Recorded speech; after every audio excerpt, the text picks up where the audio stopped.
कडलास गावामध्ये परवा अतिवृष्टी झाली आणि या ठिकाणी मरीमे गाडीवाले कोळी बांधव यांच्या घरामध्ये पाणी घुसलं. पाणी एवढ्या तीव्रतेचं होतं की घरातलं सगळं जीवन उपयोगी साहित्य त्यामध्ये वाहून गेलं. परवा आमचे नेते शहाजीबापू पाटील साहेब यांनी या ठिकाणी भेट दिली, परिस्थिती बघितली. माता भगिनी गहू तांदूळ वाळू घालत बसल्या होत्या, घरातली कपडे वाळू घालत बसल्या होत्या. एका बाजूला सणासुदीचे दिवस असताना हे सगळं जीवनोपयोगी साहित्य, हे रस्त्यावरती फिरणारी माणसं, भटक्या माणसांचं सगळं संसार उद्ध्वस्त झाला. आणि नेत्यांनी सूचना दिली, आपल्याला मोकळं पाण्यात जाऊन फोटो काढून फोटो सेशन करून चालणार नाही, त्यांना भरीव मदत करणं गरजेचं आहे.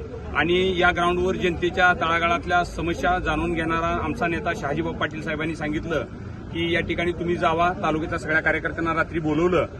या गावचे दत्ता टापरे असतील, आमचे बाबर डॉक्टर असतील, राहुल गायकवाड असतील, तेली साहेब असतील, सगळे पदाधिकारी या सगळ्यांना एकत्र बोलवून नेत्यांनी सांगितलं. सागरजी पाटील, दिग्विजयदादा, गुंडादादा खटकाळे यांनी काल परवा येऊन या ठिकाणी संपूर्ण या लोकांना राहण्यासाठी अंतरापांघराची कपडे दिली.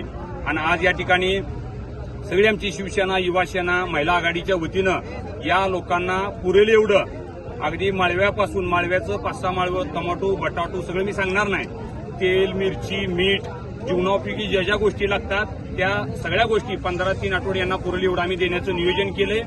या गावातील आमच्या सगळ्या तरुण कार्यकर्त्यांनी ज्या इथून पुढे काय सूचना असतील त्या द्याव्यात. आपण शिवसेना ही 80% समाजकारण आणि 20% राजकारण करणारी पार्टी आहे.